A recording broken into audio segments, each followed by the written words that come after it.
আমার আলাদিন পর্ব সংখ্যা ৩। একটা বিশাল থালায় পোলাও, কোরমা, খাসির রেজালা, কাবাব, আস্ত দুটো মুরগির গ্রিল, ঘন ডাল, সালাদ, মিষ্টি সবকিছু সাজিয়ে রাখা হয়েছে। নতুন বর সাইবানের সঙ্গে খেতে বসেছে তার বন্ধুরাও। গরুর মাংসের তরকারিটা আলাদা রাখা হয়েছে অনিরাগের কথা চিন্তা করে। কার্পেটের উপর পাত পেরে খেতে বসেছে সকলে এক থালাতেই। নীরব এত বড় সাইজের গ্রাস মুখে তুলছে যেন তার খাবার কেউ টেনে নিয়ে যাবে। আফনান ছাগলের মতন কচকচ করে কাঁচামরিচ খেয়ে যাচ্ছে। এই নিয়ে বন্ধুদের মাঝে হাসাহাসির কমতি নেই। এখানে শুধু পুরুষেরা আছে। মেয়েদের খাবারের ব্যবস্থা আলাদা করে গেস্ট উইং এ করা হয়েছে। খেতে খেতে সবার প্রথমে নীরব বলে উঠল, ভাই, কে যেন এককালে বলেছিল আমাদের মেয়েদের সুগার ডেডি হবে। খুঁজিস না, এখন সে এক বাচ্চার ডেডি হয়ে গেছে। অট্টহাসিতে হেসে বলে উঠল আফনান। নীরব বন্ধুর সঙ্গে তাল মেলালো। আবার কি বলে, কবর অবধি কবুল। ও মা গু টুরু লাভ। শেষ, গুরু তুই শেষ। তরকারির ঝুল মাখা হাতটাই সটাস করে আফনানের গালে বসিয়ে দিল সাইবান। খিলখিল করে হেসে উঠল সকলে। অনুরাগ অবধি আজ মজা নিতে ছাড়লো না। এই তোরা ওকে এত জ্বালাতন করিস কেন? এমনিতেই সবে জ্বালাতনের দায়িত্ব শুরু হয়েছে। একটা বাচ্চা পালা কি কম? ভরণ পোষণ, শিক্ষা দীক্ষা সব দিকটাই তো ওকে দেখতে হবে বল। সব থেকে কাছের বন্ধু অনুরাগ অবধি পল্টি খেয়েছে দেখে সাইবান তেতে উঠল। তবে রাগটা দেখালো না, বরং আস্ত মুরগি থেকে লেগ পিস ছিঁড়ে নিয়ে বিশাল এক কামড় দিয়ে চিবুতে চিবুতে বলল, অবশ্যই শিক্ষা দীক্ষা সবই দিতে হবে। ব্যঞ্জন বর্ণ শেখানো শুরু করে দেব। ১ বছরের মধ্যে গড় গড় করে কথা বলতে শুরু করবে দেখবি। নীরব একটা আস্ত গোলাপ জামুন মুখে নিয়ে প্রায় না চিবিয়েই গিলে নিয়ে শুধালো, ছেলেকে শুধু ব্যঞ্জনবর্ণ শেখাবি কেন?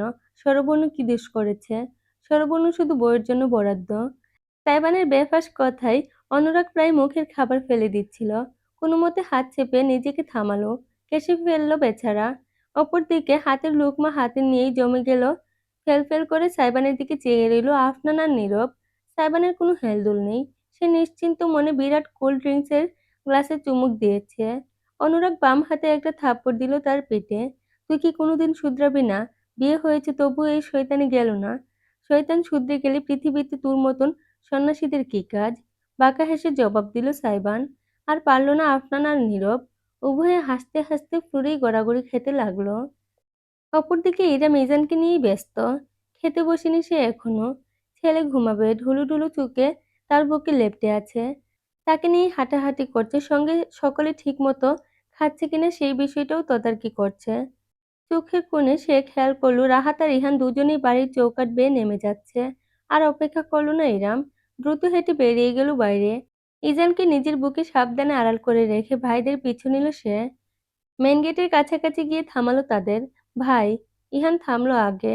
ঘুরে ইরামকে দেখেই বোনের দিকে ছুটে এলো। রাহাত খানিকটা অপ্রস্তুত ভঙ্গিতে দূরে দাঁড়িয়ে রইল। আপু, ভাইয়ের মুখের দিকে তাকিয়ে খানিক আদর করে দিয়ে ইরাম শুধালো, খেয়েছিস? হুম। তোর গালে কি হয়েছে?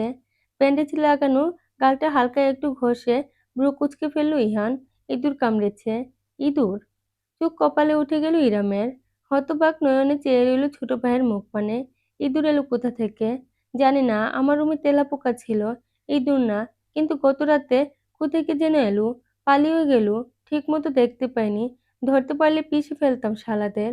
ডাক্তার দেখিয়েছিস? Tetanus injection? চিন্তা করো না, ইনজেকশন দেয়াই আছে। ফার্মেসিতে দেখিয়েছি সকালে।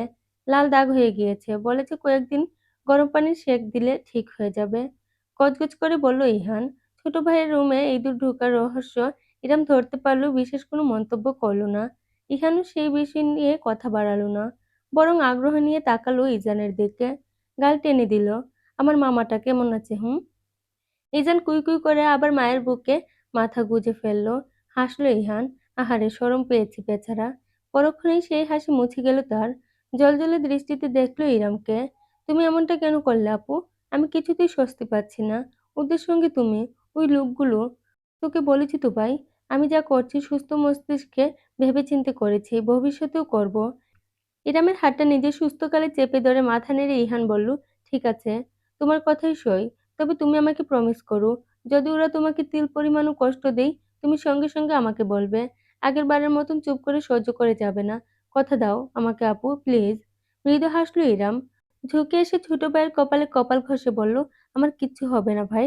আমি ঠিক নিজের খেয়াল রাখবো। চিন্তা করিস না। আজকে আসার জন্য তোদেরকে অনেক, অনেক ধন্যবাদ। আমি সত্যিই তোদের খুব মিস করি রে। চোখ বুজে মাতুল্য বড় বোনের অস্তিত্বটুকু অনুভব করল ইহান প্রাণ ভরে। তবে বেশিক্ষণ পারল না। পিছন থেকে ডাক ভেসে এলো, ইহান দেরি হয়ে যাচ্ছে আমাদের। রাহাত তাড়া দিচ্ছে। ইহানকে বেশ অসহায় দেখালো। করুণ চোখে একবার ইরামের দিকে চেয়ে সে পিছিয়ে গেল। ইরাম তৃপ্ত দৃষ্টিতে দেখল রাহাতকে। পায়ে পায়ে হেঁটে কাছে গিয়ে দাঁড়ালো। আমার সঙ্গে কথা না বলেই চলে যেতে চাচ্ছিস? কথা বলার মতন মুখ তো তুমি রাখোনি আমাদের আপু। মহল্লায় এর মধ্যেই ছিছি পড়ে গিয়েছে। সারাদিন ওই বাড়ির ভেতরে বসে থাকলে জানবে কিভাবে? রাহাতের কাট কথায় এবার আর কষ্ট হলো না ইরামের। ঠিকই, নাক কেটে ফেলেছি তোদের, তাই না? হ্যাঁ, ভাবলেই আমার লজ্জা লাগছে। তুমি নিজের হাঁটুর বয়সী একটা ছেলের সাথে বিয়ে করেছ। তাও আবার ওই কি যেন ফিজে না ডিজে, নেশা আর পার্টি করে বেড়াই। আধপাগলা বেয়াদব ছেলে একটা। দুলাভাইকে নিয়ে ভদ্রভাবে কথা বলবি। ইরামের হঠাৎ প্রতিবাদে থমকে গেল রাহাত। প্রসারিত নয়নে চেয়ে রইল বড় বোনের দিকে। ইরাম তার মুখোমুখি হলো বিনা দ্বিধায়। বোনকে যখন সামান্য আশ্রয়টুকু দিতে পারিসনি, তখন তার ব্যক্তিগত জীবন সম্পর্কে কথাও বলতে আসবি না। আর হ্যাঁ, আরেকটা কথা। ইজান ঘুমিয়ে গিয়েছে বুঝতে পেরে ছেলেকে কাঁধের উপর তুলে নিজের শাড়ির আঁচল দিয়ে ঢেকে নিজে ইরাম দৃঢ় গলায় বলল, মায়ের সম্পত্তিতে মেয়েদের ভাগ আছে। মুন্সিবাড়িতে আমার যে ভাগ, সেই ভাগ আমায় বুঝিয়ে দিবি। না হলে সমপরিমাণ টাকা দিয়ে সেই ভাগ আমার থেকে কিনে নিবি। 2 মাস সময় দিচ্ছি। কি করবি ভেবে আমাকে জানাস। আর দাঁড়ালো না ইরাম। হতবাক রাহাতকে সম্পূর্ণরূপে উপেক্ষা করে ইহানকে শেষ একবার নরম দৃষ্টিতে দেখে হনহন করে হেঁটে সে বাড়ির ভেতরে চলে গেল। ইহান নিজের জিন্সের পকেটে হাত ঢুকিয়ে তির্যক হেসে বড় ভাইকে পাশ কাটিয়ে হেঁটে যেতে যেতে বলল, সারা জীবন বিড়াল দেখতে দেখতে ভুলেই গিয়েছিলাম বিড়াল কেন বাঘের মাসি হয়। রাত 9টা। সারাদিন হট্টগোল আর ক্লান্তির পর অবশেষে ইরামের বিশ্রামের সুযোগ হয়েছে। এত সময় যাবৎ তেমন কিছু মনে না হলেও এখন বাস্তবতা সম্পূর্ণরূপে ইরামকে ঘিরে ধরেছে। কারণ গেস্ট রুমের বদলে তার ঠাঁই হয়েছে সাইবানের বেডরুমে। রুমটা আধুনিক। অতিরিক্ত আসবাবের বালাই নেই। যেটুকু আছে তাও মডার্ন ডিজাইনের। কালো ধাতুর তৈরি। বিছানার বেডশিট অবধি কালো রঙের। রুমটা আধুনিক, অতিরিক্ত আসবাবের বালাই নেই। যেটুকু আছে তাও মডার্ন ডিজাইনের। কালো ধাতুর তৈরি। বিছানার বেডশিট অবধি কালো রঙের। সিল্কের কাপড়ের উপর লাল গোলাপের পাপড়ি ছড়িয়ে রাখা। ইতিউতি বেশ কয়েকটা তাজা রজনীগন্ধাও ছড়া। মোহনীয় ঘ্রাণে মাতোয়ারা করে তুলছে রুমটা। তবুও এর মালিকের প্রকৃত বৈশিষ্ট্যকে পুরোপুরি ঢাকতে পারছে না। দেয়ালে মাইকেল জ্যাকসন আর চাইনিজ কিংবা কোরিয়ান কোনো বই ব্র্যান্ডের পোস্টার টাঙানো। আরো কয়েকজনের চেহারা আছে, তবে এই সেলিব্রিটিদের ইরম চেনে না। দেয়ালের একপাশে সাউন্ডের বেশ কিছু যন্ত্রপাতি, সঙ্গে ছোট কন্ট্রোল বোর্ড। এক কোণায় ট্রিপল মনিটরের গেমিং সেটআপ। কাউচের উপর অবহেলায় দুটো 10 কেজির ডাম্বেল পড়ে আছে। একটি দীর্ঘশ্বাস ছাড়ল ইরাম। নিজের সঙ্গে এই অস্তিত্বের সামান্যতম মিল খুঁজে পেল না। তার ভালো লাগে বই, খোলামেলা পরিবেশ, বেশি হলে একটা ঝুলু দুলনা। মাঝে মধ্যে গান শোনার জন্য অ্যান্টিক রেডিও সেট। এই তো, খুব বেশি চাহিদা তার কোনো কালেই ছিল না। সে সত্যিই সাইবান আলাদিনের সঙ্গে এক সূত্রে বাঁধা পড়েছে। এই রুমটাই তার প্রমাণ। ক্ষণস্থায়ী হলেও এই রুমটাই আপাতত তার ঠিকানা। হিসাব মতে আজকে ইরামের বাসর রাত। তবে এই রাত নিয়ে কোনো প্রকার আগ্রহ, আকাঙ্ক্ষা কিংবা ভাবার ইচ্ছাটুকু তার মাঝে নেই। ইজানকে আজ কৌশলে সামিয়া নিজের কাছে রেখে দিয়েছেন। মুখে না বললেও ইরাম বুঝতে পেরেছে তাদের প্রাইভেসি দিতে, যার আদতে কোনো প্রয়োজন ছিল না। এমন কিছু এখানে হতে যাচ্ছে না। তবে সেই কথা শুধু সে আর সাইবানই জানে। নিজের শাড়ি বদলানোর কথা ভাবল ইরাম। তবে সঙ্গে করে কাপড় আনতে ভুলে গেছে। দরজা খুলে বাইরে গিয়ে আবার নিয়ে আসবে। এত কাহিনী কে করবে? তার থেকে গয়না খুলে একটু ফ্রেশ হওয়া যাক ভেবে ইরাম গলা আর কানের থেকে হালকা গহনাগুলো খুলে রাখলো। রুমের একপাশে লাগোয়া বারান্দা, অন্য পাশে আরেকটা দরজা। বাথরুমই হবে ভেবে স্লাইড করে কাঁচের দরজাটি খুলে ইরাম ভেতরে পা রাখলো। তবে সামনের দৃশ্য দেখে জমে গেল। জায়গাটাকে বাথরুম বলবে না অন্য কিছু, ইরাম কয়েক লম্হা ভেবেই পেল না। হঠাৎ করে কেউ দেখলে মনে করবে বুঝি জঙ্গলে ঢুকে পড়েছে। দেয়ালে তেমনি গাছপালার ডিজাইন। মেঝের মাঝ বরাবর ফাঁকা, সত্যিই ফাঁকা, পুলু নয়, বাথটাবও নয়। যেন জঙ্গলের গাছপালার মাঝে একটি প্রাকৃতিক পুকুর। আশেপাশে পাথরের দেয়াল তুলে দেয়া, তাতে টলটলে পানি ভাসছে। সিলিংয়ের সঙ্গে লাগোয়া ঝর্ণা বেয়ে বৃষ্টির মতন ঝিরিঝিরি পানি ঝরছে। পুকুরের নিচ স্থানটির উপর পাথরের সিঁড়ি নেমে গিয়েছে অনেক ধাপ ভেতরে যাওয়ার জন্য। এরম হাঁ করে তাকিয়ে রইল রীতিমতো। সে একটুখানি হাত মুখ ধুবে, কিন্তু এমন জায়গায় তো হাত মুখ ধুতে মন চায় না, শুধু তাকিয়ে থাকতে ইচ্ছে হয়। যেন ছুঁয়ে দিলে জাদুকরি জায়গাটার মায়া কেটে যাবে। এটা কেমন বাথরুম? এটাকে বলে জাকুজি। অস্পষ্ট স্বরে ইরাম বলে উঠেছিল। এমন স্পষ্ট জবাব আসবে ভাবেনি। ঝট করে পিছনের দিকে তাকালো। ঠিক দরজার সঙ্গে হেলান দিয়ে দাঁড়িয়ে আছে সাইবান। ভেস্ট খুলে ফেলেছে, শুধু শার্ট আর প্যান্ট পরা। শার্টের উপরের বেশ কয়েকটা বোতাম খোলা থাকায় মাংসল বুকের খানিকটা অংশ দেখা যাচ্ছে। ইরম দ্রুতই দৃষ্টি সরিয়ে নিল। বাড়ির ভেতরে এই জিনিস করার আইডিয়া কে দিল? হাসলো সাইবান। ভেতরে ঢুকে আশেপাশে তাকালো। সগর্বে নিজের তৈরিকে দেখে বলল, বাড়ির ভেতর রিল্যাক্স করার মতন জায়গা দরকার, তাই এটা গত বছর ইনস্টল করেছি। বাড়ির এই দিকটা ভেঙে অনেক কিছু ঠিকঠাক করতে হয়েছিল। তোমার মাঝে নর্মাল কিছু আছে, আলাদিন? নরমাল বাথরুম টয়লেটও আছে। আপনি ভুল জায়গায় ঢুকে পড়েছেন। বিস্তৃত হাসি নিয়ে জবাব দিল সাইবান। তারপর পায়ে পায়ে এগুতে লাগলো ইরামের দিকে। জায়গাটা রোমান্টিক না? মনে হবে যেন গভীর বনের মাঝে বসে কোনো পুকুরে শরীর ডুবিয়ে আরামে আকাশের তারা দেখছেন। ইরাম জানে না কেন তার হৃদস্পন্দন অস্বাভাবিক দ্রুত হয়ে উঠল। আজ তাদের বাসর রাত। এই বিষয়টি তার অনুভূতির সঙ্গে বেশ বাজেভাবে খেলতে শুরু করে দিয়েছে।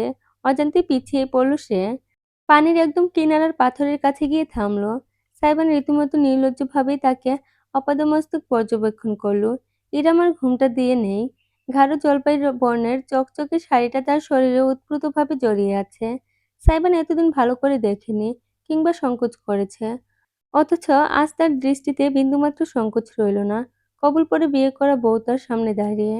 ভাবতেই অদ্ভুতুরে একটা উষ্ণতা এবং ভীষণ রকমের অন্তর্জ্বালা ছড়িয়ে পড়ল সাইবানের বুকে।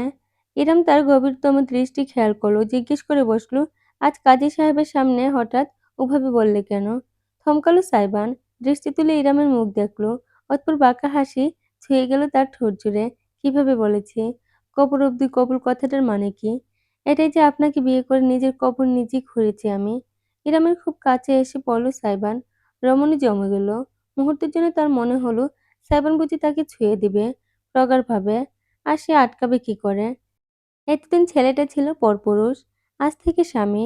ঠিক কত পর্যায়ে অবধি ইরাম তাকে থামিয়ে রাখতে পারবে?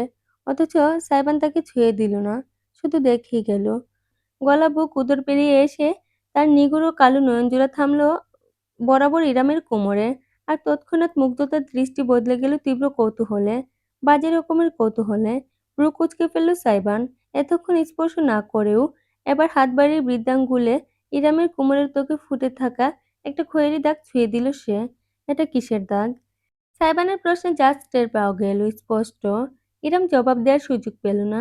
এর আগেই দরজায় ধাক্কানো আওয়াজ ভেসে এলো। আমি দেখছি কে এসেছে। রীতিমতো চোরের মতোই ছুটে পালিয়ে গেল ইরাম। এক হাতে আঁচল টেনে কোমরের অংশটা সন্তর্পণে ঢেকে দিল। সাইবান কয়েক সেকেন্ড আহাম্মকের মতো দাঁড়িয়ে রইল। পর মুহূর্তে হতাশাবোধক একটি শব্দ করে উল্টো ঘুরে রুমের ভেতর চলে গেল। ইরম ততক্ষণে দরজা খুলে দিয়েছে।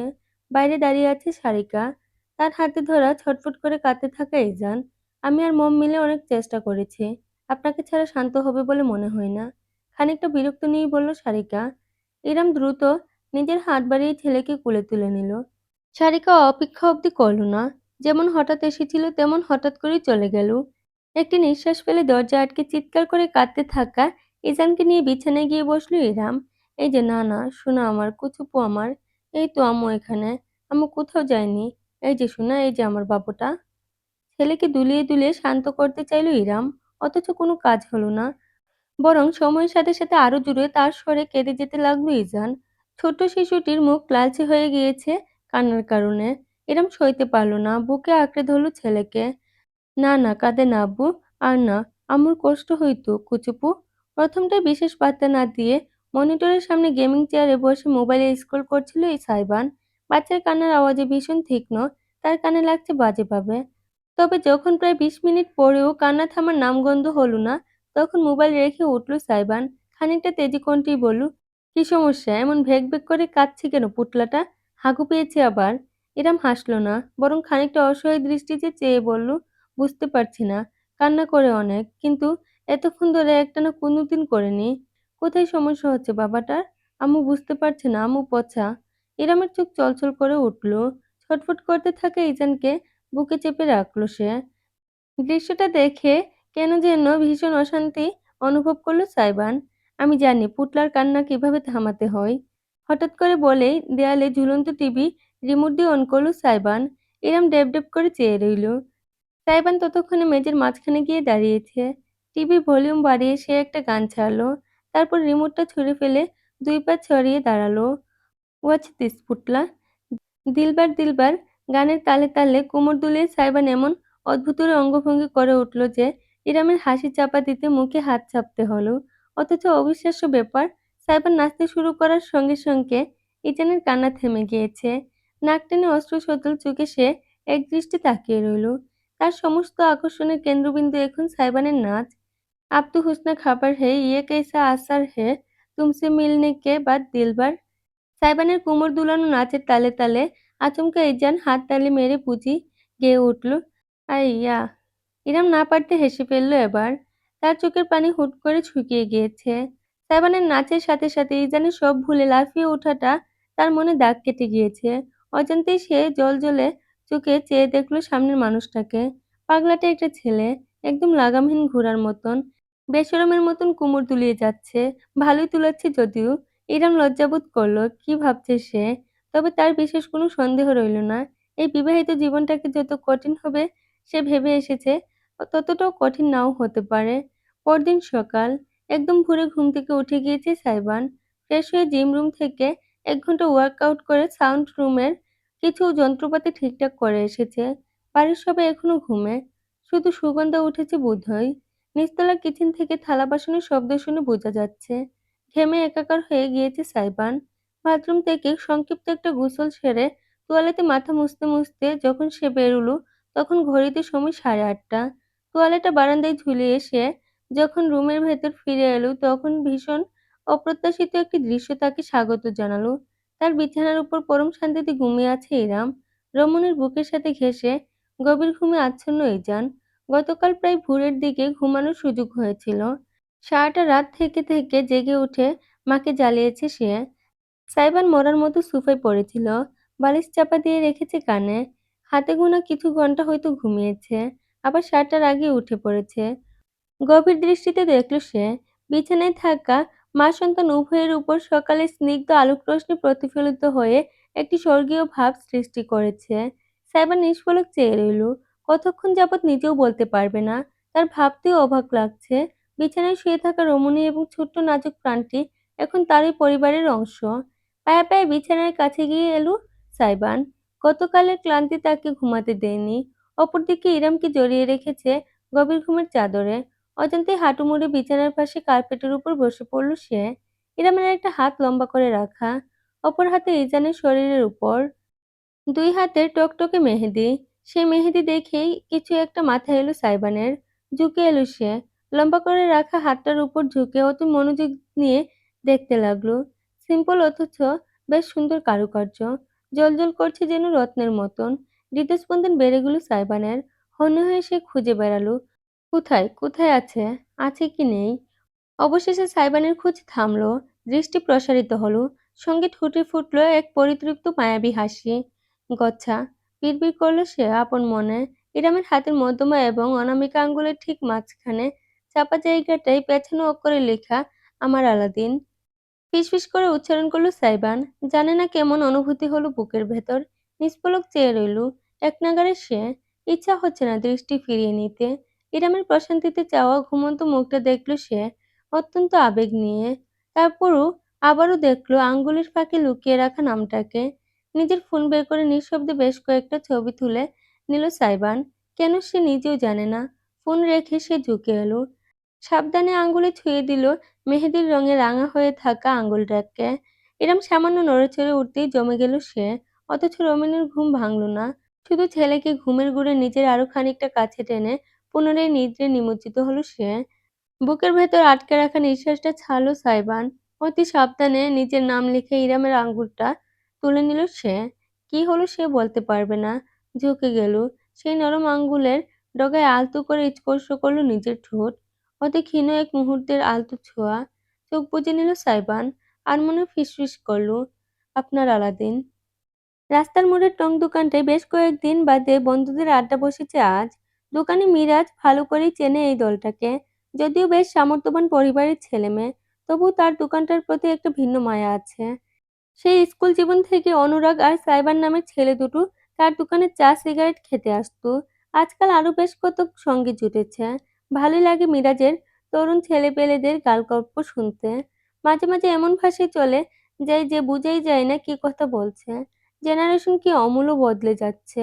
অনুরাগরা যখন আসে তখন বুঝি গোটা দোকানটাই তাদের হয়ে যায়। কাঠের বেঞ্চে পা দুলাই বসে বসে। অনুরাগ, নীরব, আফনান ইতিমধ্যে চলে এসেছে। সন্ধ্যা ক্রমশ গাঢ় হয়ে রাতে পরিণত হচ্ছে। নীরব সিগারেট ধরিয়েছে। অপরদিকে আফনান পান চিবুচ্ছে। ওসবের প্রতি বিশেষ আকর্ষণ নেই অনুরাগের। সে আপাতত এক কাপ রং চায়ের অর্ডার দিয়ে বসেছে। মামুর বেটা এখনো এলো না? পান চিবোতে চিবোতে জিজ্ঞেস করলো আফনান। থু করে পিক ফেললো একপাশে। নীরব সিগারেটে লম্বা একটা টান মেরে বলল, এখন ওনার বউয়ের আঁচলের তলায় থাকার সময় বস। বন্ধুদের জন্য টাইম আছে নাকি? খিলখিল করে হাসাহাসি শুরু করলো উভয়ে। অনুরাগ মাথা নেড়ে জানালো, আমাকে আসবে বলেছে। হয়তো কোথাও ফেঁসে গিয়েছে, তাই দেরি হচ্ছে। বাচ্চার ডাইপার চেঞ্জ করছে মনে হয়। কার ডাইপার? আফনান বলতেই সম্পূর্ণ ভিন্ন একটি মেয়ালি কণ্ঠস্বর প্রশ্ন করল। প্রত্যেক ছেলে জমে গেল নিজেদের জায়গায়। এই কণ্ঠের মালকিনকে হাড়ে হাড়ে চেনা আছে তাদের। অবশেষে সামনে এসে দাঁড়ালো এক রূপবতী, লাস্যময়ী, শরীরে জড়ানো টাইট টপ, ধবধবে সাদা। ইলাস্টিক ফেব্রিক একদম চেপে থাকায় শরীরের অবয়বটা ভালোভাবে বোঝা যাচ্ছে। নিচে একটা ঢোলা ট্রাউজার সেট, চুলগুলো সিল্কি, দৈর্ঘ্য কাঁধ সমান, টানা টানা আইলাইনার দেয়া চোখে চেয়ে আছে যুবতী। এক কাঁধে ঝুলছে একটি জিম ব্যাগ, তাতে ঢুকানো গোলাপি রঙের ইয়োগা ম্যাট দেখা যাচ্ছে। কি ব্যাপার, হঠাৎ চুপ হয়ে গেলি কেন সবাই? কিসের ডাইপারের কথা বলছিস? মেয়েটি প্রশ্ন করলো আবার। আফনান আর নীরব একে অপরের সঙ্গে ঘেঁষাঘেঁষি করে বসলো। উভয় বিব্রত এবং অপ্রস্তুত। নীরব ইশারায় অনুরাগকে কিছু বলতে যাবে, বান্দা সোজা হয়ে বসে শুধালো, সিঙ্গাপুর থেকে কবে এলি তিতলি? তিতলি নামক যুবতী খানিকক্ষণ সন্দিগ্ধ দৃষ্টিতে বন্ধুদের দেখল, তারপর ধপাস করে কোনো প্রকার দ্বিধা ছাড়াই অনুরাগের পাশে বসে পড়ল। এই তো, আজ সকালেই পৌঁছালাম। অনেক ঘুরে এসেছি তো, তোদের কল করে জানাইনি আর। বিকালে জিমে গিয়েছি, ভাবলাম একেবারে এখানে এসে সারপ্রাইজ দিই। তিতলি আপা, আপনার জন্য গ্রিন টি বসাই। দোকানি মিরাজ হাসি মুখে বলল। পাল্টা হেসে তিতলি মাথা দুলালো। জি অবশ্যই, সঙ্গে ডায়াবেটিক্স কুকি দেবেন দুটো। মিরাজ কাজে লেগে গেল। তিতলি বন্ধুদের দিকে ফিরল। সবাই কেমন অস্বস্তিতে পড়ে গিয়েছে মনে হচ্ছে। তার দিকে তাকাচ্ছে না কেউই। অবাক হলো সে। ব্যাপার কি দোস্ত? সবগুলোর মুখ কেমন বাংলার পাঁচের মতো ঝুলে আছে কেন? আর by the way, mister DJ কোথায়? দেখছি না যে, এখনো আসেনি। অনুরাগ তিতলির দিকে তাকিয়ে বলতে নিল, ইয়ে মানে, তিতলি শোন, আসলে সাইবান। You Bruce. অদূর থেকে সাইবানের উৎফুল্ল কণ্ঠে ডাক শুনতে পেল সবাই। সকলে মাথা তুলে তাকিয়ে দেখল সড়কের অপর প্রান্তে বেয়ে এগিয়ে আসছে সাইবান। হেঁটে আসছে না, গাড়িতেও আসছে না। তার পায়ে ডাবল রোলার শুজ, ভারী ক্যাটসের মতন কালো জুতার নিচে দুই জোড়া চাকা লাগানো। পা দুটো রোল করে রাস্তার উপর স্লাইডিং করে এগিয়ে আসছে সাইবান। একেবারে দোকানের সামনে এসে ব্রেক কষে থেমে গেল সে অভিজ্ঞ ভঙ্গিতে। আমাকে ছাড়াই শুরু করে দিয়েছিস বেয়াদবের দল। মিরাজ মামা, এক কাপ ঘন ব্ল্যাক কফি দাও তো, চিনি 2 চামচ। আরে তিতলি। ধপাস করে তিতলির পাশে বসে হাত বাড়িয়ে নীরবের হাতের প্যাকেট থেকে একটা সিগারেট চিনিয়ে নিল সে। লাইটারটা হাতে ঠুটে পুড়ে ধরতে ধরতে সাইমন প্রশ্ন করল, সিঙ্গাপুর ভালো লাগেনি? বিনা নোটিশে দেশে ল্যান্ড করলি যে? সাইমনকে দেখে বিরাট হেসে কোনো প্রকার ভনিতা ছাড়াই নিজের দুবাহু জড়িয়ে আলিঙ্গনে বেঁধে ফেলল তিতলি। তোদের ছাড়া আমার কবেই বা কি ভালো লেগেছে, মেরি জিনি। সাইমন হালকা হাসল। এক হাতে সিগারেট ধরে অন্য হাতে তিতলির পিঠ চাপড়ে দিয়ে আলিঙ্গন ভেঙে ফেলল। ও, সিঙ্গাপুরের ছেলেরা বুঝি এতই দুর্বল? জিনি। ছটাস করে সাইবানের বাহুতে ঘুষি বসিয়ে দিল তিতলি। শব্দ করে হাসতে হাসতে সিগারেটে মনোনিবেশ করলো সাইবান। আর চোখে সামনে তাকাতেই দেখলো নীরব আর আফনান মিলে তাকে কি যেন ইশারা করছে, অথচ এই ইশারার অর্থটা সে হুট করে ধরতে পারল না। তিতলিও খেয়াল করছে বিষয়টা। কি সমস্যা, কেউ একবার বলবি আমাকে? এসে থেকে দেখছি কেমন অদ্ভুত আচরণ করছে সবাই। গলা খাকারি দিল অনুরাগ। অদ্ভুত? আমরা না তো। তারপর বল তিতলি, সিঙ্গাপুরে কি কি করলি? কথা ঘুরিয়ে ফেলতে চাইল সে। ততক্ষণে সবার চা এসে গিয়েছে। নিজের গ্রিন টি এর কাপে লম্বা একটা চুমুক দিয়ে আরামে নিঃশ্বাস ফেলে তিতলি নিজের সিঙ্গাপুরের ট্যুরের কাহিনী বলা শুরু করলো। তিতলি চৌধুরী, সাইবানদের গ্রুপের পঞ্চম সদস্য। একমাত্র মেয়ে হওয়ায় তার আলাদাই একটা কদর আছে গ্রুপের মাঝে। সঙ্গে চাহিদা এবং সম্মানও। ফ্যাশন ডিজাইনিং নিয়ে পড়াশোনা শেষ করেছে। বর্তমানে একজন বিউটি ইনফ্লুয়েন্সার হওয়ার পাশাপাশি বিভিন্ন ধরনের কাজের সঙ্গে যুক্ত আছে। হালকা পাতলা মডেলিং করে বেড়ায়। সাইবান তিতলির কাহিনী শুনতে শুনতে আয়েশ করে সিগারেট ফুঁকছিল। কাহিনী শেষ করেই তিতলি হাত বাড়িয়ে তার ঠোঁট থেকে আধ খাওয়া সিগারেটটা নিয়ে নিজের ঠোঁটে পড়ে দিল। বিনা দ্বিধায় দীর্ঘ এক সুরটান দিয়ে বলল, অনেক হয়েছে আমার গল্প, এবার তোদের কথা বল। এই ১ মাসে কি কি মিস করলাম। আপনার নীরব অনুরাগ পথ থেকে একে অপরের দিকে চাওয়াচাই করে শেষমেশ সাইবানের দিকে তাকালো। ছেলেটার অবশ্য হেলদোল নেই। সে পারছে না শুধু বেঞ্চের উপরে শুয়ে পড়তে। বেঞ্চের সাথে লাগোয়া একটা জলপাই গাছ থাকার সুবিধা হয়েছে তার। পায়ের উপর পা তুলে ঝুলাতে ঝুলাতে এদিক সেদিক তাকাচ্ছে। কেউ তেমন কিছুই বলছে না বিধায় তিতলির সন্দেহ হলো। পাশ ফিরে সাইবানের উরুতে হাত রেখে সে বলে উঠল, ভালো কথা। তুই আজকে ফ্রি? শো নেই? তাহলে চল আমরা সবাই মিলে একটা স্পিডিং করে আসি। অনেকদিন করি না। বেশি দূরে না। এই চট্টগ্রাম মহাসড়ক অব্দি যাব। সেভেন পা নামিয়ে সোজা হয়ে বসলো। মাথা খারাপ? বিয়ের প্রথম দিনেই দেরি করে বাসায় গেলে মম আমার পা কুচি কুচি করে চিকেন ফিট স্যুপে ঢেলে দেবে। যা শয়তান! আঙ্কেল থাকতে আন্টি আবার বিয়ে করবে কেন? তুই কি গাছবলদ? আমি আমার কথা বলছি। অট্টহাসি হাসার প্রস্তুতি নিচ্ছিল তিতলি। তবে সাইবানের জবাব তাকে জমিয়ে দিল। মুখ নামিয়ে হাসিমাখা ঠোঁটেই তাকালো সে। বিশ্বাস করছে না এখনো। জিনি, প্লিজ মজা করিস না। তোরা সবাই মিলে আমাকে বোকা বানাতে চাচ্ছিস না? প্র্যাঙ্ক করছিস? আমি কিন্তু বুঝে ফেলেছি। এবার বলদ হব না, হব না। আঙ্গুল নেড়ে নেড়ে বলল তিতলি। তবে বাকি সকলের থমথমে চেহারা দেখে সে মুহূর্তে আন্দাজ করতে পারল কিছু একটা গড়বড় আছে। সাইবান তার আঙুলটা চেপে ধরে আস্তে নামিয়ে দিল। স্বাভাবিক গলায় জানালো, তিতলি, আই এম ম্যারিড। স্তব্ধ হয়ে চেয়ে রইল তিতলি। সাইবানের মুখ পানে দীর্ঘক্ষণ। তার জ্বলজ্বলে নয়নজোড়া আপাদমস্তক পর্যবেক্ষণ করলো সাইবানকে। যেন বিয়ের কোনো প্রমাণ তার শরীরে লেপ্টে আছে। সাইবান সরে বসে বলল, সরি, সবকিছু এতটা তাড়াহুড়োই হয়েছে যে তোকে জানানো হয়নি। ভেবেছিলাম তুই ফিরে এলে একেবারে বলবো। তিতলি বাকি বন্ধুদের দিকে তাকালো। অনুরাগ নীরব আফনান পথ থেকে অপরাধীর ভঙ্গিতে মুখ নামিয়ে নিল। পরিস্থিতি এতটাই গাম্ভীর্যপূর্ণ হয়ে দাঁড়ালো যে দোকানি মিরাজ অবধি নিজের কাজ বাদ দিয়ে হাঁ করে চেয়ে আছে দৃশ্যপটে। কয়েক মিনিট কাটল পিনপতন নীরবতায়। তারপর তিতলি কাটকাট কণ্ঠে ধ্বনিত হলো, ওরা ডাইপারের কথা বলছিল। বাচ্চাও ফুটিয়ে ফেলেছিস নাকি? সাইবান মেয়েটির কণ্ঠস্বর শুনে খানিকটা অবাক হলো। না, ব্যাপারটা অমন না। It's complicated. আসলে আমার খালাতো। স্টপ ইট জিনি। থাক, আমাকে আর কিছুই বলতে হবে না। তোদের আর কোনোদিন। সটান উঠে দাঁড়িয়ে পড়ল তিতলি। নিজের গ্রিন টির বিল নিজের পকেট থেকে বের করে মিরাজের হাতে দিয়ে ব্যাগ তুলে হনহন করে হাঁটা দিল। সাইবান লাফিয়ে উঠে দাঁড়ালো বেঞ্চ থেকে। কিচেন থেকে গিয়ে মেয়েটার হাত টেনে ধরল। ওয়েট, কি সমস্যা তোর? কি হয়েছে? এই তো বেশ গল্প করছিলাম। আমার কোনো সমস্যা হয়নি। সমস্যা তো সব তোর। ইউ নো হোয়াট জিনি? ফাক অফ। এর আগে কোনোদিন এত ঝাঁজ নিয়ে সাইবানের সঙ্গে কথা বলেনি। নিজের হাতটা সে ঝটকা দিয়ে ছাড়িয়ে নিয়ে দ্রুত গতিতে হেঁটে চলে গেল। যাওয়ার সময় রাস্তার কোণায় রাখা একটা অসহায় ডাস্টবিনকে বিনা কারণে লাথি মেরে ফেলে দিয়ে গেল। সাইবান আহাম্মকের মতন নিজের জায়গায় দাঁড়িয়ে কাঁধ তুলল। যাক বাবা, এর আবার কি হলো? Is it the month? Mood swing হচ্ছে সেকেন্ডে সেকেন্ডে। পিছন থেকে বন্ধুদের হতাশাবোধক শব্দ শুনতে পেল সাইবান। কৌতূহলী হয়ে সে ঘুরে দাঁড়াতেই অনুরাগ দুহাত ছড়িয়ে বলল, ভাই, তুই ছাড়া গোটা দুনিয়া জানে তিতলি তোকে পছন্দ করে। তুই তো তাল দিয়েছিস মাঝখানে। এখন এত নিষ্পাপ সাজছিস কেন? নীরব তাল মিলিয়ে বলল। সাইবান খানিক হেসে হাত তুলে জানালো, that was just a situationship, nothing more. আরো কর, সিচুয়েশনশিপ। সামলা নিজের লাভ লাইফ আর ম্যারেড লাইফ। তিতলি খেপেছে। আফনান বলতে হেঁটে এসে পুনরায় বেঞ্চে বসে পড়ল Saiban. As if I care. আমার পুরো কথা না শুনেই চলে গিয়েছে। আমার কি দোষ? ঠান্ডা হয়ে যাওয়া কফির মগে চুমুক দিতে দিতে কপালে তীব্র এক ভাঁজ পড়ল তার। রাত প্রায় ১১টা বেজে এসেছে। লিভিং রুমে বসে ল্যাপটপ ঘাটাঘাটি করছে ইরাম। ইজান মেঝেতে বিছানা ম্যাট্রেসের উপর গড়াগড়ি করে খেলছে। তাকে দেখে শুনে রাখছে সুগন্ধা। এক হাতে বই, অন্য হাতে একটা ঝুনঝুনি বাজাচ্ছে। ইজান মজা পেয়ে সেটা কামড়ে দিতে চাচ্ছে। ইরাম জেনে বেশ অবাক হয়েছিল যে সুগন্ধা পড়াশোনা করে। জাতীয় বিশ্ববিদ্যালয়ের অনার্স প্রথম বর্ষে অধ্যয়নরত এখন। সাইবানদের বাড়িতে এসেছে প্রায় ৫-৬ বছর। গ্রামে যে বাড়ি আছে সেটার কেয়ারটেকার ছিল সুগন্ধার বাবা। মা মরা মেয়ে সে। বাবাও শেষে স্ট্রোকে মৃত্যুবরণ করেন। একমাত্র মেয়ে সুগন্ধার তখন বেহাল দশা। সামিয়া সেবার তাকে সাথে করে নিজের বাড়িতে নিয়ে আসেন। কাজের পাশাপাশি পড়ালেখাও ব্যবস্থা করে দেন। সুগন্ধা বলেছে সামিয়ার এক কথা, অনার্স পাস না করা অবধি পড়ালেখা ছাড়ার কোনো চিন্তাও করা যাবে না। বিষয়টা বেশ ভালো লেগেছে ইরামের। আদতে সুগন্ধা নিজেকে যেমন প্রদর্শন করে অভ্যস্ত, তার চাইতে বহুগুণে স্মার্ট, সেটা এই কয়েকদিনই বুঝে গিয়েছে সে।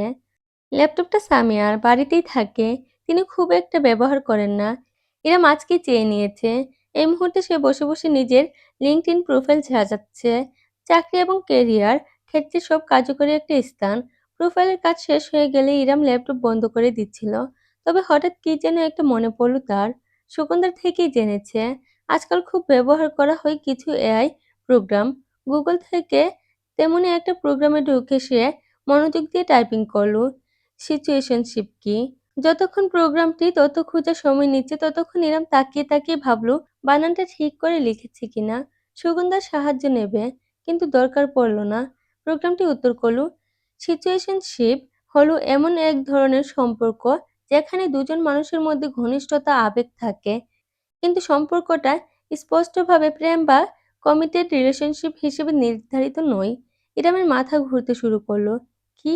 এমনও আবার কোনো সম্পর্ক হয়? ঘনিষ্ঠতা থাকলে আবার প্রেম হয় না কিভাবে?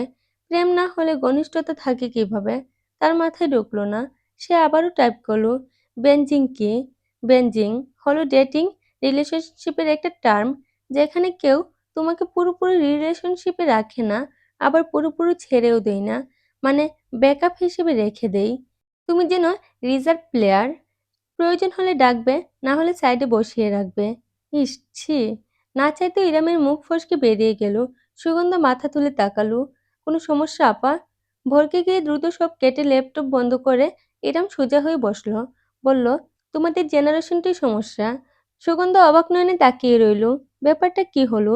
সে বিনা দোষে কথা শুনল কেন? ইরাম অবশ্য ব্যাখ্যা দিল না তাকে। এমন সময় হুট করে বড় গাড়ির হর্নের আওয়াজ ভেসে এলো। ইরা মেঝে থেকে ইজানকে কোলে তুলে বাইরে এসে দাঁড়াতেই অবাক হয়ে দেখল একটা ছোটখাটো মালবাহী ভ্যান দাঁড়ানো। ভেতর থেকে ধরাধরি আসবাবপত্র নামাচ্ছে কয়েকজন লোক। একটা সোফার মতন দেখতে আসবাব, একটা লম্বাটে ট্রলি, তার মাথায় আবার ছোট ছোট খেলনার মতন কিসব যেন ঝুলছে। কাজের তদারকি করছেন সামিয়া। তিনি দুপুরের পর হাসপাতালে গিয়েছিলেন, একেবারে গাড়ি নিয়েই ফিরেছেন। ইরাম শাশুড়ির কাছে গিয়ে দাঁড়ালো। এসব কি খালামুনি? মুচকি হাসলেন সামিয়া। প্রয়োজনীয় জিনিসপত্র তোর লাগবে। আঙ্গুল তুলে সুপার মতন জিনিসটাকে দেখালেন তিনি। ওটা নার্সিং গ্লাইডার, অনেকে ফিডিং চেয়ারও বলে। ব্রেস্ট ফিড করানোর সময় ওটাতে বসবি। আর এটা টেবিল, এখানে ডাইপার চেঞ্জ করবি। ইরাম হতবাক হয়ে তাকিয়ে রইল। মা হতে এতগুলো জিনিস প্রয়োজন হয় তার জানা ছিল না কখনো। তবে এসব ঠিক প্রয়োজন নয়, বরং জার্নিটাকে আরামদায়ক করার প্রচেষ্টা মাত্র। সামিয়া একজন ডাক্তার, যদিও শিশু বিশেষজ্ঞ নন, তবে তিনি ভালোমতোই জানেন একজন মা এবং তার সন্তানের কেমন যত্নের প্রয়োজন। কিছুক্ষণের মাঝে আধুনিক আসবাবে সাজানো সাইবানের বেডরুমটা পূর্ণ হয়ে উঠল অনাকাঙ্ক্ষিত সব জিনিসপত্রে। বিছানার একপাশে ফিডিং চেয়ারটা রাখা হলো, তার সাথে টেবিলটা, বেশ কিছু ড্রয়ার সম্বলিত ওয়ারড্রব, তাতে বাচ্চাদের নেপকিন, ডাইপার, অনেক ধরনের ফিডার, টেম্পারেচার ফ্লাস্ক, সঙ্গে ব্রেস্ট পাম্প। এমন কিছু নেই যা সামিয়া বাদ রেখেছেন। লোকগুলো প্রায় ১ ঘন্টা সময় নিয়ে রুমটা সাজিয়ে গুছিয়ে দিয়ে গেল। ইরাম একপাশে ইয়ানকে কুলে নিয়ে দাঁড়িয়ে দেখল কিভাবে সাইবানের রুমের বেপরোয়া ভাবটা এক প্রহমায় পরিবর্তিত হয়ে গিয়েছে। সবকিছু গুছগাছ হয়ে গেলে সামিয়া বললেন, আমি আমার ছাত্রীর সঙ্গে কথা বলে রেখেছি। ও একজন ভালো পেডিয়াট্রিশিয়ান।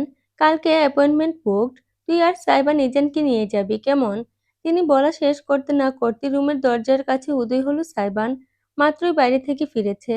নিজের জ্যাকেট খুলতে খুলতে বলতে গেল, মেয়েদের মন আর ৫.৫ পেচের জিলাপি একই।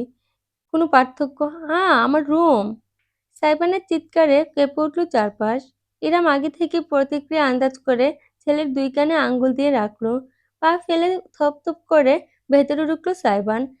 আশেপাশে তাকিয়ে মাথা চেপে ধরল এমনভাবে যেন তার সামনে তার পুরো পৃথিবীকে ভেঙে গুঁড়ো গুঁড়ো করে দেয়া হয়েছে। মাই ফাকিং রুম! সামিয়া প্রকুটি করলেন। মুখে লাগাম দেয়া শিখ এখন। এক বাচ্চার বাবার মুখে এসব ভাষা মানায় না। Damn bro, damn damn damn, shit shit shit. একটি হতাশার নিঃশ্বাস ফেললেন সামিয়া। এই ছেলেকে নিয়ে কোথায় যাওয়া যায় সামিয়া জানে না। সাইবান হনে হয়ে এদিক সেদিক ছুটে দেখল সবকিছু। কিভাবে তার গেমিং সেটআপ চেপে দিয়ে সেখানে অন্য আসবাবপত্র বসানো হয়েছে। কিভাবে তার সাজে সাউন্ড বক্সগুলো ছড়িয়ে সেখানে ফিডিং চেয়ার রাখা হয়েছে। সবকিছু এইরকম অবস্থা দেখে সামিয়ার কাছ ঘেঁষে ফিসফিস করে বলল, "মনে হয় এমনটা না করলেও হতো। বেচারার অনেক স্বাদের রুম। তুই চুপ থাক তো। বিয়ে হতে না হতেই স্বামীকে দরদ দেখাবি না। শোন, তোর সামনে যে পাগলা বাবার মতন ছোটাছুটি করছে, ওটাকে তোর হাতের পুতুল বানাতে হবে। চাবি দিয়ে ঘুরবে, চাবি বের করবি, থেমে যাবে।" ইরম না চাইতেও ফিক করে হেসে ফেলল। ঠিক এমন সময় তার কোলে থাকা ইজান নড়েচড়ে উঠল। আঙুল চুষতে চুষতে গুঙ্গাতে লাগলো। ইরামের বুঝতে বাকি রইল না কি হয়েছে। ও, আমি ওকে চেঞ্জ করিয়ে নিই। বলে সে বাথরুমের দিকে যাচ্ছিল, কিন্তু সামিয়া থামিয়ে দিলেন তাকে। এই না না, এখানে রাখ। সাইবানকে করতে দে। ওর শেখার দরকার আছে। এমনিতেও রুম হারানোর শোকে আধমরা সাইবান। এই কথা শুনে তড়াক করে লাফিয়ে উঠল সে। মুখে বার করল তীব্র আতঙ্ক। কি? খবরদার ব্রো, আমি ওসব হাগুমুতু পরিষ্কার করতে পারবো না। একদম না, damn. Oh damn, dear God of heaven, hear my call. Samia তীক্ষ্ণ চোখে তাকালেন ছেলের দিকে।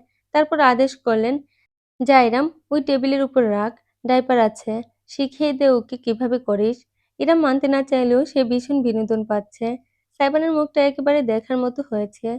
ইদেনকে সাবধানে সে টেবিলে শুইয়ে দিল। অতঃপর আগের কাপড়ের নেপকিনটা খুলে ফেলল। ছোট ছোট হাত ছুঁড়ে ড্যাব ড্যাব করে সাইবানের দিকে তাকিয়ে ইজান শব্দ করে উঠল, বে, ওয়াক ওয়াক। মুখে হাত চাপা দিল সাইবান। আশেপাশে কিছু না পেয়ে একটা কাপড়ের ক্লিপ তুলে নিজের নাকে আটকে ফেলল। পুতলা খায় দুধ আর হাগে এটম বোম। ইরাম আর পারল না। ওই অবস্থাতেই দাঁড়িয়ে দাঁড়িয়ে হাসতে শুরু করলো। সামিয়া অবধি মুখ টিপে হাসছেন দৃশ্য দেখে। হাসতে হাসতে ইরাম হাত বাড়িয়ে বলল, একটা ডাইপার দাও।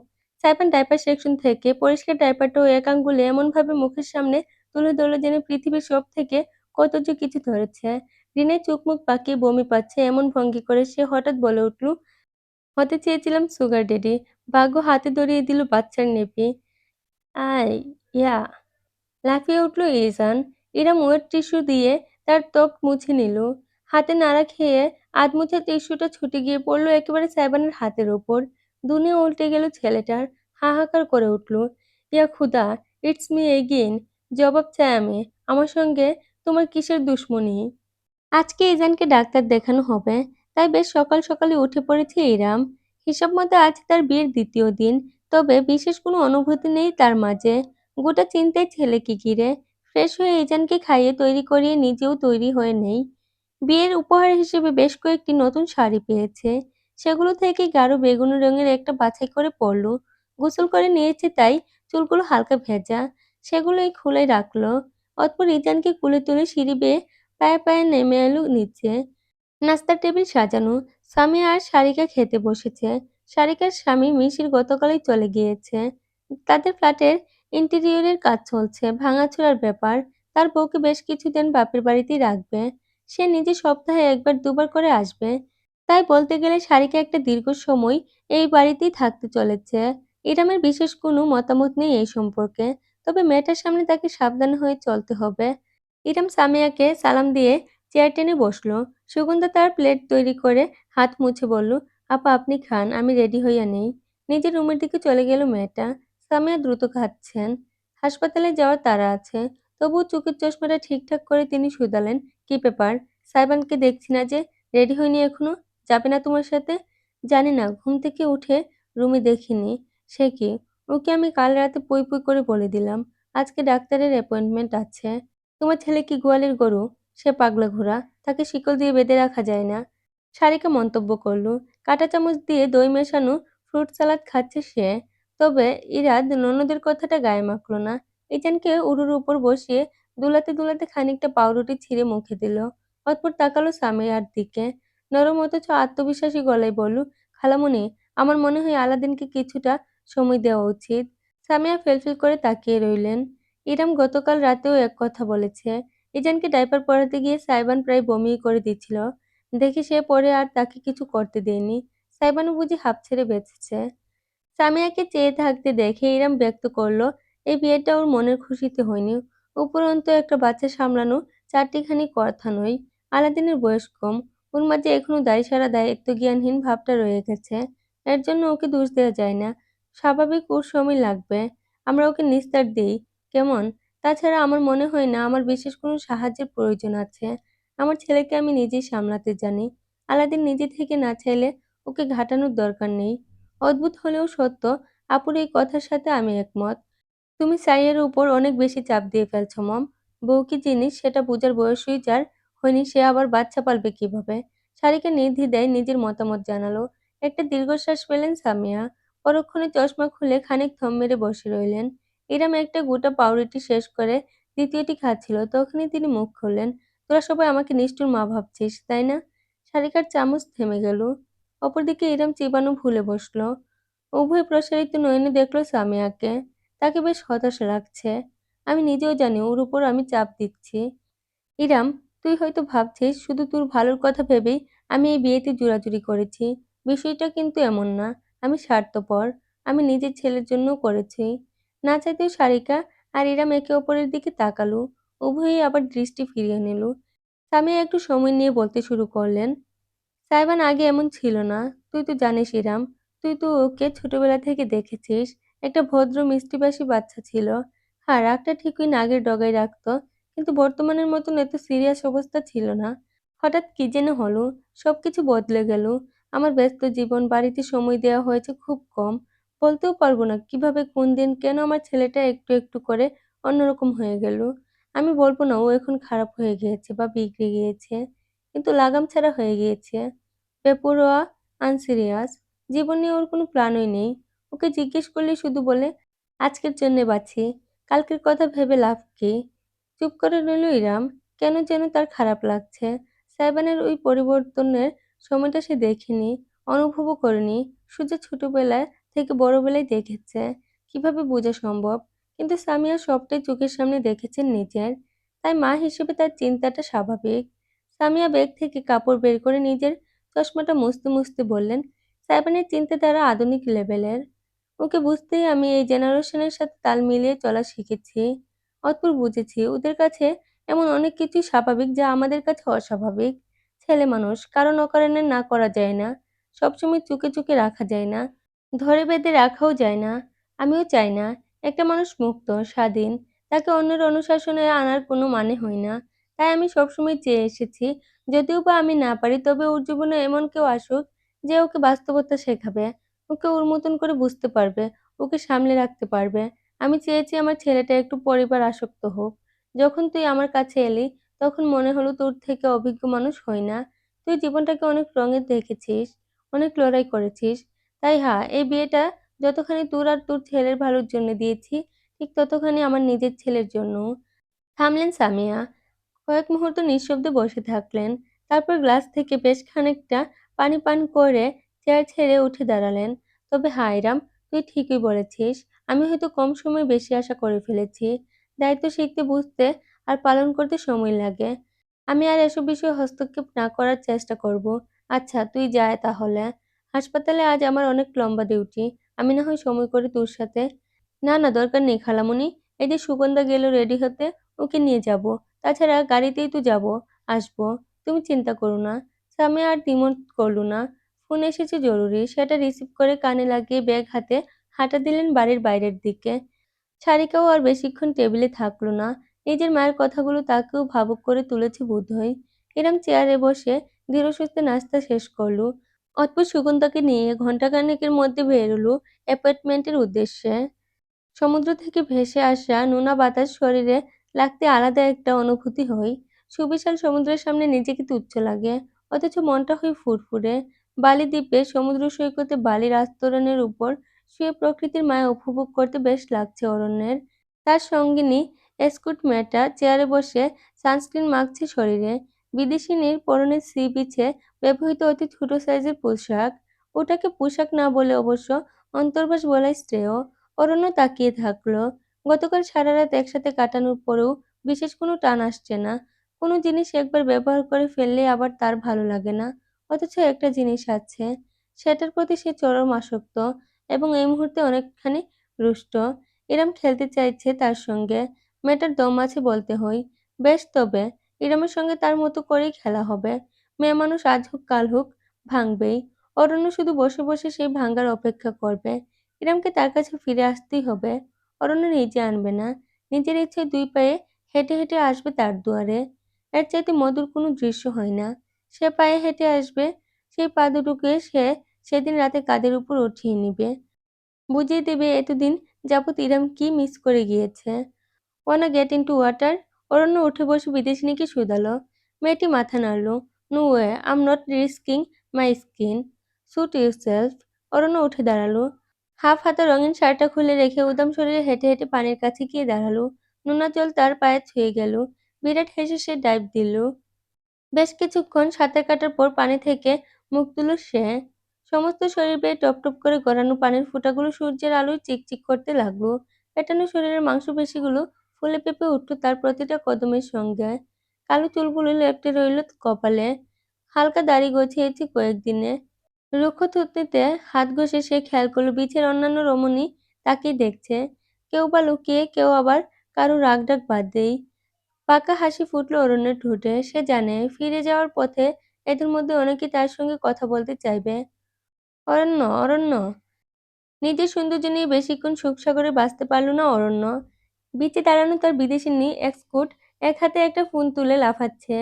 ওটা অরণ্যেরই ফোন। অরণ্য নামটা বিদেশিনী উচ্চারণ করতে পারে না, বিদায় সবসময় বিকৃত করে ফেলে। অরণ্য উঠে এলো। এক হাতে চুল ঝাড়তে ঝাড়তে মেয়েটার দিকে এগিয়ে নিজের ফোনটা খপ করে হাতে নিল। দেশ থেকে কল এসেছে। চেয়ার থেকে তোয়ালে তুলে কাঁধে ছড়িয়ে সে রিসিভ করলো ফোন। বল। ওপাশ থেকে কিছু একটা বলা হলো।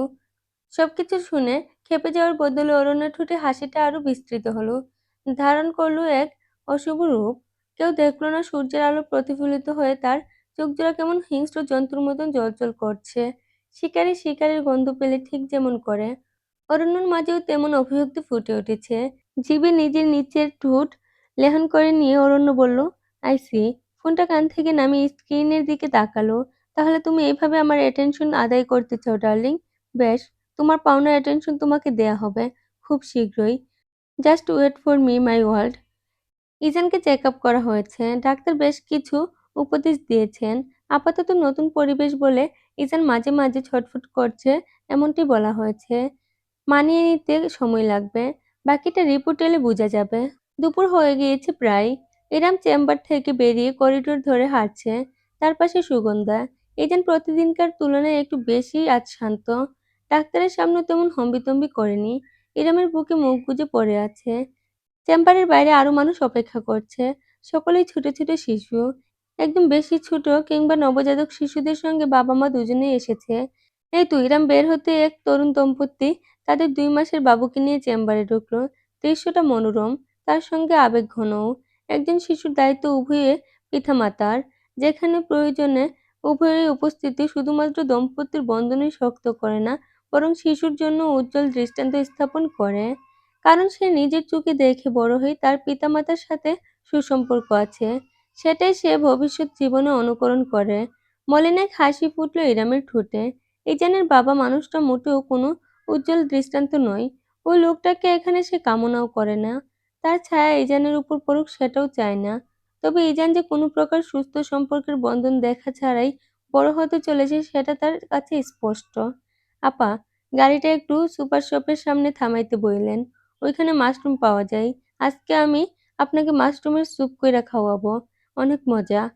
সুগন্ধা নিজের কথা বলে যাচ্ছে। ইরামের শুনতে ভালোই লাগছে। করিডোরের শেষ প্রান্তে পৌঁছে গিয়েছে তারা প্রায়। ঠিক এমন সময়েই সামনের দৃশ্য লক্ষ্য করে ইরামের পদক্ষেপ থেমে গেল। করিডোরের শেষে দেয়ালে হেলান দিয়ে দাঁড়িয়ে আছে সাইবান। একটা ওভারসাইজ হাফ হাতা টি শার্ট আর ঢোলা ট্রাউজার পরনে। চুলগুলো হালকা ভেজা ভেজা, ঘেমে গিয়েছে। কপালে ছড়িয়ে আছে। আইব্রো পিয়ার্সিংটা চিকচিক করছে। এক হাতে ফোন ধরা, কিছু একটা করছে অত্যন্ত মনোযোগ দিয়ে। ইরাম থেমে দাঁড়াতে মুখ তুলে তাকালো সে। তারপর ফোনটা ট্রাউজারের পকেটে ঢুকিয়ে ধীরে ধীরে এগিয়ে এলো। তুমি এখানে? অবাক না হয়ে পারল না ইরাম। সাইবান মাথা কাত করে দেখলো তাকে। তারপর জিজ্ঞেস করলো, কেন? শাহরুখ খানকে আশা করেছিলেন? না, অনুরাগকে আশা করেছিলাম। ভালো আর হ্যান্ডসাম ছেলে। ইরম জানে না হুট করে সে এমন জবাব কেন দিল। সাইবানকে দেখতে দেখতে ছেলেটার প্রভাব তার নিজের উপরেও পড়তে শুরু করেছে বোধহয়। অনুরাগের কথা শুনে ভ্রু কুঁচকে ফেলল সাইবান। তার চোখ মুখে শান্ত ভাবটা হুট করে অশুভ হয়ে উঠল। শুধু অনুরাগ কেন, সেলেন আর ওর বাচ্চাটা কি দোষ করেছে? ওদেরও আশা করতেন। না না, শুধু ওদের কেন, পুরো পাড়া মহল্লাকে আশা করতেন। পৃথিবীর সকল মানুষকে আশা করতেন। পৃথিবীর বাইরে মঙ্গল গ্রহে মঙ্গোলিয়ানদেরও আশা করতেন। এরিয়া 51 থেকে এলিয়েনদের আশা করতেন। ভাইজান থামেন, থামেন। যে হারে আগাইতেছেন, নাসার আগে আপনি মহাবিশ্বের বাইরে বাহির হয়ে যাইবেন। সুগন্ধার দিকে কটমট করে তাকালো সাইবান। জরিনার আম্মা সকিনা, পটকি দিয়ে চটকে ফেলবো একদম। আমি আমার নারী পুরুষ সমান অধিকার বিশ্বাসী। পরে শাহবাগে গিয়ে গলা ছিঁড়লে লাভ হবে না, দেখিস কিন্তু। পরক্ষণে ইরামের দিকে ঘুরে দাঁড়ালো সে। আর আপনি, স্বামী আসবে না তো? কোন খাতানের খনি আসবে আপনার কাছে শুনি? ও বাবা, স্বামী আমার আছে, বুঝতেই পারিনি। ইরাম মজা করলো। সাইবানকে খেপতে দেখে বেশ লাগছে তার। তীর্যকে হাসি ছুঁয়ে গেল বান্দার ঠোঁটে। আশেপাশে মানুষের উপস্থিতির কোনো পরোয়া না করে হুট করে ঝুঁকে এলো সে। সুগন্ধার বড় বড় রসগোল্লার মতন চোখের দৃষ্টি উপেক্ষা করে এরম কানে কানে সে ফিসফিস করে বলল, বুঝতে পারছেন না নাকি বুঝতে চাচ্ছেন না? সাইবানের একটি হাত উঠে এলো ইরামের কাঁধে। ভাঁজ করে তুলে দেয়া তার শাড়ির আঁচলটি আঙ্গুলে ছুঁয়ে দিয়ে যুক্ত করল, don't try to play with your hubby. I am the coach of this game, Mrs Beguni. ধক করে বুকের ভেতর একটা কাঁপুনি হলো ইরামের।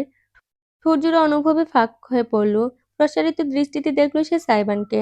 বৃদ্ধাঙ্গুলি অধর ঘষতে ঘষতে আপাদমস্তক খুঁটিয়ে খুঁটিয়ে ইরামকে দেখছে সে। চোখাচোখি হতেই জিভ গালে ঠেকিয়ে অদ্ভুত ভঙ্গিটা করল সে। একেবারে বাজে অভ্যাস, ভয়ানক অভ্যাস। গাড়িতে পায়ে হেঁটে যাবেন নাকি শাড়িতে কুলে তুলে নেব? ইরামের গাল দুটো হালকা লাল হয়ে উঠল। এটুকুই, সে বেশি অনুভূতি দেখালো না আর। দ্রুত এগুলো করিডোর ধরে। পিছনে নীরবে হাসতে হাসতে এলো সাইবান। তার নয়নজোড়া ঘুরপাক খেতে লাগলো সামনে হেঁটে চলা ইরামের বেগুনি শাড়ি জড়ানো অবয়বে। ড্রাইভারের পাশে বসলো সুগন্ধা। পিছনে ইরাম আর সাইবান। সুগন্ধার কথা মতো সুপার শপের সামনে থামা হলো। বেচারি ড্রাইভারকে সঙ্গী বানিয়ে নাচতে নাচতে পছন্দের মাশরুম কিনতে চলে গেল। গাড়ির ভেতরে এখন শুধু সাইবান আর ইরাম। ইজান ইরামের কোলে নড়াচড়া করছে, আশেপাশে দেখছে কৌতূহলী দৃষ্টিতে। বাইরে গেলে সে এমন করে। ইরাম ছেলেকে দুলাতে দুলাতে হঠাৎ জানালা দিয়ে বাইরে তাকিয়ে দেখলো রাস্তার একপাশে ভুট্টাওয়ালা বসেছে। তার মনে পড়ল কলেজ ভার্সিটি যাওয়ার সময় এভাবে ভুট্টা খাওয়া হতো। বিকালে ভাইদের নিয়ে বেরুলে দুজনেই বায়না ধরতো। পুরাতন স্মৃতিগুলো তাকে নস্টালজিক করে তুলল মুহূর্তেই। সাইবান আর চোখে দৃশ্যটা খেয়াল করলো। দ্বিতীয় কোনো কথা না বলে গাড়ির দরজা খুলে সে বাইরে পা রাখলো। পুতলার দাঁত হয়নি তো কি হয়েছে? পুতলার মায়ের তো হয়েছে। তার সামনে আমার চেঙ্গিস ফেল। বলেই সে হাত বাড়িয়ে দিল ইরামের দিকে। ভুট্টা চলবে? ইরাম প্রথমটাই সাইবানের বাড়িয়ে দেয়া হাতের দিকে অপলক চেয়ে রইল। পরক্ষণেই হাতটা ধরল। এই নিয়ে দ্বিতীয়বার হাতটা ধরা হলো তার। সাইবান আর ইরাম দুজনেই হেঁটে ভুট্টাওয়ালার কাছে এগিয়ে গেল। মামা, 4টা ভুট্টা। 4টা কেন? ইরম সাহেবানকে জিজ্ঞেস করতেই ভ্রু তুলে বলল, বাবারে, ড্রাইভার আর সকিনা, জরিনার আম্মা সকিনা আমার পেট কেটে ভুট্টা বের করে খাবে ওকে না দিলে। ওকে চেনেননি আপনি? যা, মেয়েটা অতটাও খারাপ না যতটা তুমি মনে করো। নতুন নতুন তো আপনাকে শরম পেয়েছে। 2 দিন ওয়েট করুন, ওর নাগিন রূপ ওই বেরুবে বলে। সারাদিন নাগিন সিরিয়াল দেখতে থাকলে তো এমনই হবে। ইরম ফিক করে হেসে ফেলল। বাড়ির মালিকের সঙ্গে সেখানে এক প্রকার আশ্রিতাপ্রায় মেয়ের এমন দুষ্টু মিষ্টি সম্পর্ক তার কেন যেন ভীষণ ভালো লাগলো। ভুট্টাওয়ালা ভুট্টা সেঁকে মশলা মাখিয়ে ইরামের হাতে দিল। সাইবার নিজে থেকে এগিয়ে এসে 2 হাতে বাড়িয়ে দিল ইজানকে ধরার জন্য। ইরাম খানিকটা ইতস্ত করলেও শেষমেশ দিল। অবাক নয়নে খেয়াল করল সাইবান কতটা সাবধানে ধীরে ধীরে ইজানকে ধরে নিজের বুকে ঠেকালো। আজ বোধহয় সত্যি তার অবাক হওয়ার দিন। নিজের ভুট্টাটা সাইবান অন্য হাতে ধরতেই ইজান ছোট মুখ বাড়িয়ে জিভ বের করে ফেলল ছেড়ে দেওয়ার জন্য। সাইবান সঙ্গে সঙ্গে তাকে দূরে সরিয়ে বলল, এর সাহস কত বড় পুটলার! আমার খাবারে ভাগ চাই। আয় আ। ইজান তার হাতের কবজি খামচে ধরতে চাইল। মুখ বেয়ে লালা গড়িয়ে পড়ল ছোট বাচ্চাটার। সাইবান তাকে রীতিমতো টেনে কাঁধের উপর তুলে বলল, আমার খাবারের ভাগ চাওয়ার আগে বল, তোর খাবারের ভাগ দিবি? ইরাম ভুট্টা চিবোতে চিবোতে কেশে ফেলল। সাইবানের মুখে লাগাম আর মনে লজ্জা শরম বলতে কিছু নেই নাকি। সাইবান ইজানকে দেখিয়ে দেখিয়ে ভুট্টায় কামড় দিতে লাগলো। মামা, আগে দুধের দাঁত বানা, তারপর আসিস, ফোকলা কোথাকার। ইজান প্রায় কাঁদো কাঁদো হয়ে গেল। তাই দেখে শয়তানি হাসি হাসতে লাগলো সাইবান, তবে পুরোপুরি কান্নার ভাগ্য হলো না। রাস্তা দিয়ে হেঁটে যাওয়া কয়েকজন তরুণী হঠাৎ করে থেমে গেল তাদের সামনে। একজন অতি উত্তেজিত মেয়ে এসে বলল, কি কিউট বেবি, একটু আদর করি। ইজানের কান্না ভাব মুহূর্তে মিলিয়ে গেল। মারি দেখিয়ে অদ্ভুত ভঙ্গি করে সে মেয়েগুলোর দিকে চেয়ে রইল। সাইবান বলল, ওই দেখেছ, মেয়ে দেখলেই মন খুশি হয়ে যায় না? I can feel bro, I can feel bro, I can totally feel. মেয়েগুলো ঘিরে দাঁড়িয়ে ইজানকে আদর করে দিতে লাগলো। ইরাম সতর্ক চোখেই দেখছে। তবে এটাও খেয়াল করলো সাইবানও বিশেষ অসতর্ক নয়। হাসি মজার মুডে থাকলেও তার চোখে তীক্ষ্ণ দৃষ্টি ইজানার প্রতিটি মেয়ের দিকে বিশেষ খেয়াল রাখছে। ইরামের মনে ভীষণ উষ্ণতা ভর করলো। একটা মেয়ে ইজানের গাল টেনে দিয়ে বলল, বেবি অনেক কিউট। আপনার ছোট ভাই? সাইবা নিজানকে নিজের বুকে ঠেকিয়ে অপ্রত্যাশিত একটি উত্তর করল, মাই বেবি বয়।